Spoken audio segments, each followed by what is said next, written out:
بسم اللہ الرحمن الرحیم۔ سفیان ٹی وی کے معزز ناظرین، السلام علیکم۔ آج کا ہمارا واقعہ حضرت ادریس علیہ السلام اور ملک الموت۔ حضرت ادریس علیہ السلام بابل میں پیدا ہوئے۔ ادریس علیہ السلام حضرت آدم علیہ السلام کی 5ویں پشت تھے۔ حضرت ادریس علیہ السلام کی پوری زندگی لوگوں کو نصیحت کرنے اور صحیح راستہ دکھانے میں صرف ہوئی۔ وہ لوگوں کو گناہ سے دور اور اللہ کے قریب کر دیا کرتے تھے۔ ایک اللہ کے نبی کی زندگی کا مقصد یہی ہوتا ہے۔ وہ اپنی زندگی لوگوں کی بھلائی میں گزار دیا کرتے ہیں۔ ایک وقت آیا جب حضرت ادریس علیہ السلام اور ان کے سبھی چاہنے والے بابل کو چھوڑ کر مصر کی طرف چلے گئے۔ حضرت ادریس علیہ السلام اور ان کے چاہنے والوں نے مصر میں بھی لوگوں کو تعلیمات دینا شروع کیا اور لوگوں کو گناہ چھوڑ کر صحیح راستے پر چلنے کی دعوت دی۔ لوگوں کو سچائی کی طرف بلاتے اور اللہ کے حکم کے مطابق زندگی گزارنے کی نصیحت کرتے۔ لوگوں کو صدقہ اور زکوٰۃ دینے کو کہتے تاکہ غریبوں اور مسکینوں کی مدد کی جا سکے۔ حضرت ادریس علیہ السلام وہ پہلے شخص ہیں جنہوں نے لوگوں کو لکھنا اور پڑھنا سکھایا۔ جب قابیل کی اولاد شیطان کے بہکاوے میں گمراہ ہو گئی، کفر اور شرک میں پھنس گئی، یہاں تک کہ نکاح کی رسم ادا کرنے کی بجائے حرام کاری اور گندگی میں پھنس گئی، تو اللہ تعالیٰ نے حضرت ادریس علیہ السلام کو نبی بنا کر ان کے پاس بھیجا۔ حضرت ادریس علیہ السلام نے اپنی قوم کو اللہ کے دین کا پیغام پہنچانا شروع کیا۔ بہت سے لوگوں نے ان کی بات مان لی اور انکار اور کفر کا راستہ چھوڑ کر ہدایت کے راستے پر چل پڑے اور نیکی اور سچائی کے پابند ہو گئے۔ لیکن جو لوگ گمراہی اور کفر کے اندھیرے میں بھٹکنے کو ہی بہتر سمجھتے تھے، ان کے دلوں پر حضرت ادریس علیہ السلام کی نصیحت کا کوئی اثر نہیں ہوا۔ وہ لوگ اسی طرح گمراہی میں بھٹکتے رہے۔ حضرت ادریس علیہ السلام لوگوں سے کہتے، ایک خدا کو مانو اور اس کی عبادت کرو، اسی کے حکموں پر چلو۔ ان کی شریعت میں جتنے نماز روزے مقرر تھے، لوگوں سے ان کا پابند بننے کو کہتے۔ زکوٰۃ دینے اور اللہ کی راہ میں خرچ کرنے پر لوگوں کو نصیحت کرتے۔ پاک صاف رہنے کو بھی کہتے۔ حق اور انصاف پر چلنے کے لیے لوگوں کو سمجھاتے۔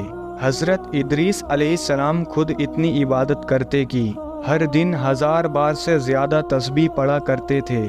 ان کے پاس فرشتے آتے جاتے اور وہ ان کی سنگت میں رہنا پسند کرتے۔ ان کے بھلے کام اتنے تھے کہ ان کی برابری تمام مخلوق کی بھلائیاں مل کر بھی نہ کر سکتی تھیں۔ یہ بات آسمانوں تک پہنچی اور فرشتوں میں ان کی چرچا شروع ہو گئی۔ اللہ سے اجازت لے کر حضرت اسرائیل علیہ السلام صحیح بات جاننے کے لیے زمین پر تشریف لائے۔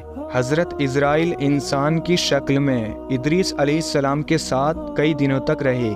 حضرت ادریس علیہ السلام نے دیکھا کہ یہ آدمی نہ کھاتا ہے نہ پیتا ہے، ایسا تو نہیں یہ فرشتہ ہو؟ جب حضرت ادریس علیہ السلام نے دیکھا کہ یہ تو اسرائیل موت کا فرشتہ ہے، تو آپ علیہ السلام نے فرمایا، میں موت کا شربت پینا چاہتا ہوں، مجھے چکھاؤ۔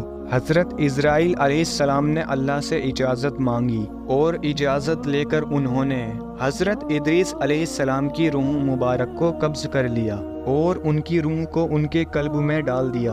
پھر حضرت ادریس علیہ السلام نے فرمایا کہ مجھ کو جنت اور دوزخ دیکھنے کا شوق بہت زیادہ ہے، مجھے ان کی سیر کراؤ۔ حضرت اسرائیل علیہ السلام نے اللہ تعالیٰ کے حکم سے ان کو اپنے پروں پر بٹھایا، پھر دوزخ کی سیر کرائی، اس کے بعد جنت کی نعمتوں کی سیر کرائی۔ حضرت ادریس علیہ السلام جب حوروں، محلوں، باغوں اور نہروں کی سیر کر چکے تو حضرت اسرائیل علیہ السلام نے کہا، اب میرے ساتھ جنت سے باہر چلیے اور اس مکان سے باہر آئیے۔ حضرت ادریس علیہ السلام تو قانون الہی کو اچھی طرح جانتے تھے۔ وہ ایک پیڑ کا تنا پکڑ کر کھڑے ہو گئے اور فرمایا، جب تک پیدا کرنے والا جنت دوزخ کے اس امتحان سے مجھ کو نہ نکالے گا، میں ہرگز باہر نہ جاؤں گا۔ اللہ تعالیٰ نے ایک فرشتہ ان دونوں کے فیصلے کے لیے بھیجا۔ پہلے حضرت اسرائیل علیہ السلام نے تمام حالات کہے، پھر حضرت ادریس علیہ السلام نے جواب دیا کہ ہر جان کو موت کا ذائقہ چکھنا ہے، کہ تقاضے کے طور پر موت کی لذت کا کڑوا شربت چکھا، اور تم ہی میں سے اس میں یعنی دوزخ میں جائیں گے کے مطابق دوزخ میں داخل ہوا، اور اس رحیم کریم اللہ ہی کے حکم سے جیسا کہ اس نے کہا ہے اس میں سے یعنی جنت سے نہیں نکلیں گے۔ میں جنت میں داخل ہوا، اسی لیے اب یہاں سے نکلنے کا کوئی سوال نہیں، صرف اسرائیل کے کہنے سے بغیر خدا کے حکم سے میں یہاں سے نہیں لوٹوں گا۔ اسی وقت غیب سے آواز آئی، ترجمہ یعنی میرے ہی حکم سے داخل ہوا اور میرے ہی حکم سے یہ کام کیا، اس لیے حق اسی کی طرف ہے۔ اس کے بعد حضرت ادریس علیہ السلام جنت سے باہر آئے اور چھٹے آسمان میں فرشتوں کے ساتھ عبادت کرنے میں لگ گئے، اور جب تک خدا کا حکم ہے وہ وہاں موجود ہیں۔ ناظرین، حضرت ادریس علیہ السلام بہت خوبصورت تھے، گیہواں رنگ تھا، مناسب قد تھا، وہ زیادہ تر خاموش رہتے، چلتے وقت ان کی نظر قدموں پر ہی رہتی۔ حضرت ادریس علیہ السلام نے فرمایا، 3 نیکیاں اہم ہیں، غصے کے وقت نرمی، تنگستی میں دان کرنا، اور قابو پانے پر معاف کرنا۔ پیارے دوستو، یہ تھی حضرت ادریس علیہ السلام کی زندگی کی کچھ مختصر سی معلومات۔ اگر آپ کو ہماری یہ ویڈیو پسند آئی تو اپنے دوستوں میں شیئر کریں، اور اسی طرح کے واقعے سننے کے لیے ہمارے چینل کو سبسکرائب کریں۔